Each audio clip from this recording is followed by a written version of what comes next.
안녕하세요 여러분, 좋은 아침입니다. 새벽에 집사 인 더 북이라고 하는 이 책을 함께 같이 읽고 또 살펴보는 중에 여러분들과 함께 이것을 나누고 싶어서 제가 영상을 만듭니다. 이 책의 제목에 보면 이렇게 모든 성도가 알아야 할 집사 직분이라고 하는 작은 타이틀이 있습니다. 우리가 어쩌다 어른이라고 하는 TV 프로그램을 혹시 보셨습니까? 살다 보니까 사람들이 어쩌다 어른이 되더라는 거죠. 근데 이제 어른의 역할들이 뭔지를 잘 모르고 이제 산다 뭐 그런 이야기인가. 교회를 다니다 보면 어쩌다 집사님이 되죠. 그러니까 어쩌다 보니까 이렇게 이런 직분들 맡게 됩니다. 그래서 성경을 통해서 우리가 그 직분이 도대체 어떤 역할을 해야 되는지에 대해서 우리가 자세히 한번 배워보는 것은 한 번은 거쳐야 될 일이죠. 그래서 이 집사 핸드북이라고 하는 이 책이 굉장히 그런 부분에 유익합니다. 여러분 이 책 좋아요. 개혁된 실천사에서 나온 이 책입니다. 자신을 위하여 간직할 수 있는 것은 무엇인가? 청지기가 100% 주인한테 다 받았는데 그러면 청지기가 자기를 위해서 그러면 가질 수 있는 것이 무엇이냐는 거죠. 당연히 청지기라면 정답은 하나도 없답니다. 10원짜리 한 장도 자기를 위해서 소유할 수는 없다는 거죠. 자, 그런데 묘한 이야기를 합니다. 이 장에 보면 자기를 위해 소유할 수 있는 것이 아무것도 없다라고 해놓고는 또 자기를 위해서 모든 것을 소유할 수 있다라고 설명하는 이런 다소 이렇게 아이러니한 이야기를 하고 있습니다. 근데 그 설명이 아주 중요해서 제가 여러분들과 함께 이것을 나누고 싶어서 지금 이렇게 영상을 만듭니다. 자, 우선은 단 한 푼도 자기를 위해서는 가질 것이 없다는 겁니다. 무엇이든지 하나님 나라에서 우리가 상급으로 받고 싶다면 이 땅에서 모든 재물, 시간, 재능, 노력을 가난한 자에게 주라는 겁니다. 다시 말하면 이 땅에서 자기를 위해 들고 있는 것들은 저 너머에 아무것도 못 가져간다는 이야기고, 이 땅에서 우리가 다 하나님을 위해서 쓴 것들은 저 땅에서 다 받을 수 있다는 겁니다. 그래서 마가복음 10장 21절에 부자 청년에게 예수님이 하신 말씀이죠. 가서 내게 있는 것을 다 팔아 가난한 자들에게 주라. 그리하면 하늘에서 보화가 내게 있으리라. 잠언 19장 17절에 이렇게 표현하죠. 가난한 자를 불쌍히 여기는 것은 여호와께 꾸어드리는 것이니. 가난한 자를 불쌍히 여기는 것은 하나님께 꾸어주는 거라는 거죠. 꾸어준다는 말은 되돌려준다는 거죠. 이 땅에서 우리가 가난한 자들에게 나눠주는 것은 하나님께서 나중에 다 우리에게 되돌려 주신다는 겁니다. 바울은 이것을 고린도후서 9장 6절에 이렇게 말하죠. 적게 심는 자는 적게 거두고 많이 심는 자는 많이 거둔다.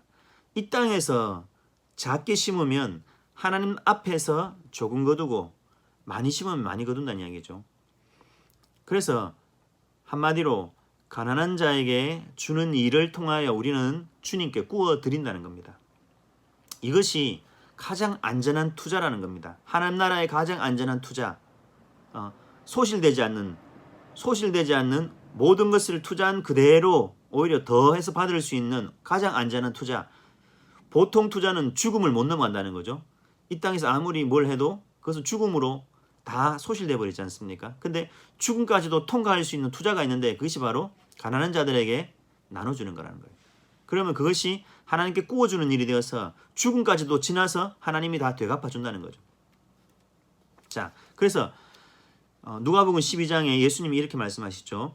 자기를 위하여 재물을 쌓아두고 하나님께 대하여 부유하지 못한 자에 대한 이야기를 어떤 창고를 지어놓은 부자에 대한 이야기를 하죠. 내 영혼아 여러 해 쓸 물건을 많이 쌓아두시니 평안히 쉬고 먹고 즐기자. 이렇게 하니까 하나님이 그 밤에 와서 내가 너의 영혼을 오늘 밤에 찾아갈 텐데 그럼 네가 지금 쌓아둔 이 창고에 있는 모든 부가 누구의 것이 되냐는 거죠. 그러면서 자기를 위하여 재물을 쌓아두고 하나님께 대하여는 인색한 사람에 대한 이야기를 하는 겁니다. 자, 근데 그러면 하나님께 대하여 부유할 수 있는 방법이 뭐냐는 거죠.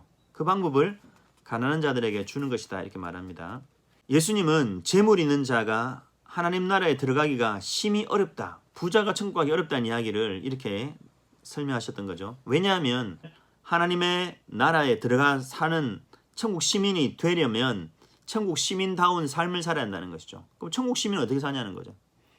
우리가 흔히 구원은 하나님의 순전한 은혜로 받는 것이다. 구원은 공짜로 받는 것이다. 천국은 공짜로 가는 것이다. 물론 그 말은 맞습니다. 야고보서 2장은 말씀하죠. 행함이 없는 믿음은 그 자체가 죽은 것이다. 즉 믿음이 있는 사람은 받은 은혜에 대한 보상하는 삶을 산다는 겁니다. 그래서 믿음을 통하여 받은 은혜는 가난한 자에게 베푸는 행위를 통하여 하늘에 투자해야 한다는 의무 의식을 지워버리지 않습니다. 오히려 은혜는 자기의 이익의 유혹과 이기심의 변명에 대항하여 하늘에 투자하는 것을 가능하게 한다는 것. 그래서 그렇게 실제로 공짜로 구원받은 사람은 이 땅에서 하나님을 위하여 엄청난 투자를 하고 산다는 것이죠. 그러면 이렇게 산다는 건 어떻게 산다는 거냐는 거죠. 그래서 이제 부에 대한 이야기를 하는 겁니다. 부. 여러분 성경에서 부에 대한 것을 터부시하지 않습니다. 여러분들이 한번 이 말씀을 잘 들어보세요. 성경은 매우 부유한 어떤 사람을 하나님께서 인정한다는 것을 여러 군데서 보여주고 있죠. 그래서 아브라함이 가축과 은과 금이 풍부하였더라 이렇게 말하고, 또 아리마대 요셉에 대한 이야기겠죠. 예수님의 시신을 이렇게 수습해줬던 아리마대 요셉, 자기의 묘실에 예수님이 장사되셨죠. 그렇게 부자에 대한 이야기를 이렇게 하면서 부자를 악하게 표현하지 않는 부분들이 의외로 많다는 것이죠. 즉 돈 자체가 악한 것이 아니라는 겁니다. 그럼 뭐가 악하냐면 돈에 대한 사랑, 집착이 악인 것이죠. 그래서 이제 돈을 사랑함이 일만하게 뿌리가 되나니 이것을 탐내는 자들은 미혹을 받아 믿음에서 떠나 많은 근심으로써 자기를 찔렀도다. 디모데전서에 바울은 이렇게 설명하죠. 부라고 하는 것이 사실은 굉장한 하나님의 이렇게 도구가 된다는 겁니다. 그래서 아리마대 요셉이 자기에게 있는 그 부를 가지고 예수님의 시신을 수습하기 위해서 빌라도에게 예수님의 시신을 요청하게 되죠. 그러나 아무나 빌라도에 가서 예수님의 시신을 요청할 수 있겠습니까? 빌라도라고 하는 그 당시에 그렇게 높은 지위에 있는 사람에게 유대인들이 함부로 가서 그죠? 힘들겠죠. 근데 요셉이 그렇게 할 수 있었던 이유는 요셉이 부자였기 때문에 가능했다는 거죠. 즉 부라고 하는 것은 어떤 하나님의 일을 하는 데 있어서 중요한 열쇠가 되더라는 거죠. 그 문을 여는 열쇠가 되더라는 겁니다. 근데 문제는 이 부가 과연 예수님을 섬기기 위하여서 이렇게 사용되느냐 아니면 자기를 위하여 이렇게 사용되느냐에 따라서 선이 되기도 하고 악이 되기도 하다는 거죠. 그래서 하나님이 정말 원하시는 사람에게 이 부를 주신다는 겁니다. 하나님이 자기의 그 사역을 위하여 부를 주신다는 것이죠. 그러면 하나님께서 주실 수 있는 어떤 사람, 그런 사람이 되어야 한다는 거죠. 그러면 자 아까 이 장의 질문이 자기를 위하여 간직할 수 있는 것은 무엇인가 그랬습니다. 아무것도 없다 그랬죠. 10원짜리 한 장도 자기를 위해서 못 간다 그랬죠. 그러면 이 부라고 하는 것은 자기를 위하여 10원짜리 한 장도 못 갖는다 했으니까 절대 가질 수 없습니다. 그런데 자기를 위하여 모든 것을 가질 수 있다고 말합니다. 굉장히 상반되는 이야기인데 자기를 위해서 모든 것을 가질 수 있다? 예. 뭐가 관련될 때는 소명과 관련될 때 그렇습니다.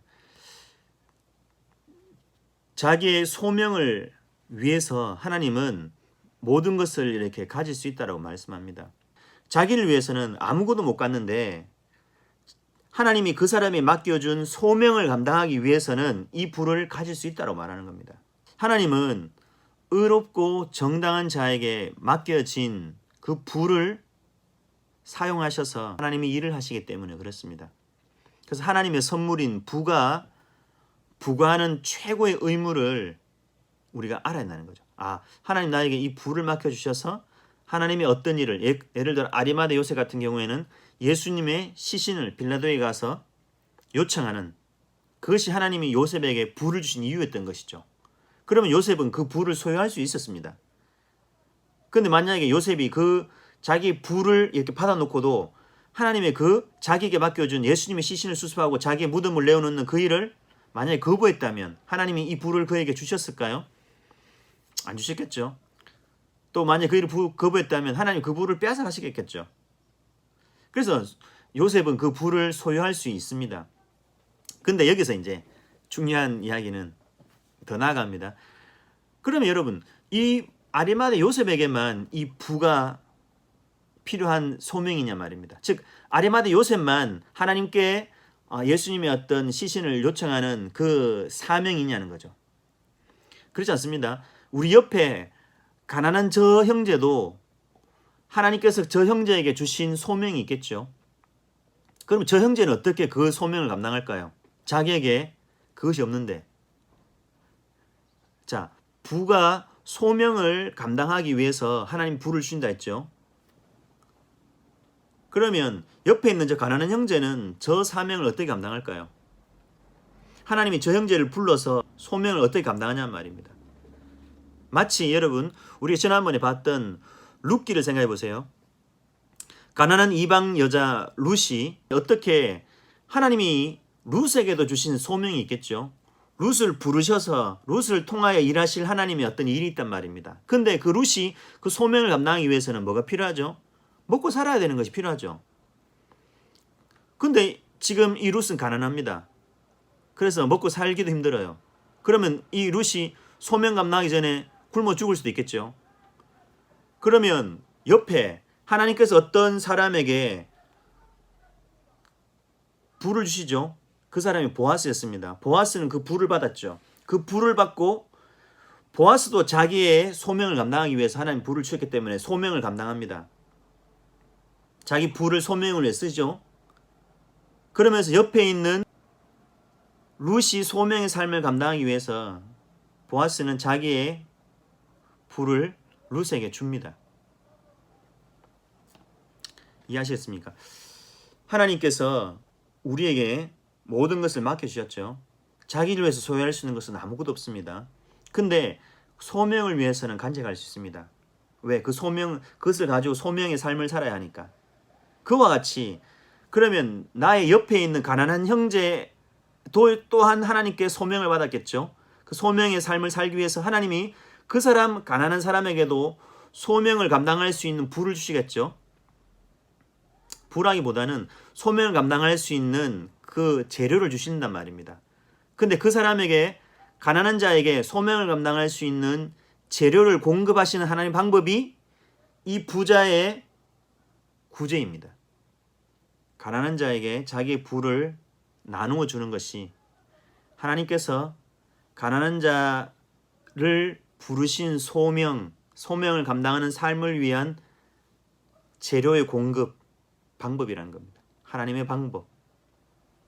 그래서 저와 여러분의 삶이 하나님께서 나에게 주신 재능, 나에게 주신 어떤 부, 권력, 나에게 주신 어떤 여러 가지 남들보다 더 있는 어떤 것들은 하나님께서 나의 소명을 위한 삶을 위한 재료도 될 뿐 아니라 우리 옆에 가난한 자의 소명을 위해서 필요한 재료를 공급하시는 하나님의 방법이 바로 우리가 가진 것들이라는 것이죠.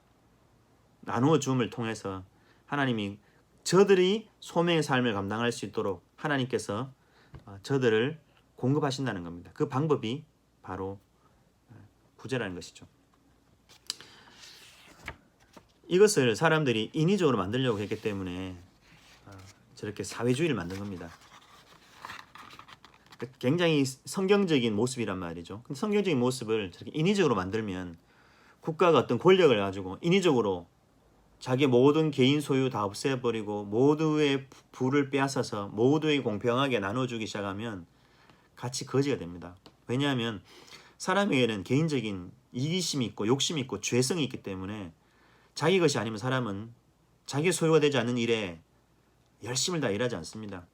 그래서 이제 그런 의미에서 시장 경제가 굉장히 사람의 원리를 잘 이해한 것이죠. 근데 그 시장 경제가 결국은 가져온 것이 뭐냐면 빈 부익 부가 되는 양극단을 이루죠. 그래서 이 둘 다가 모순이 있습니다. 둘 다가 한계가 있다는 것이죠. 근데 이 둘 다를 만족하는 방법이 바로 성경에서 벌어져 버린 겁니다. 이게 성경의 원리죠, 사실은.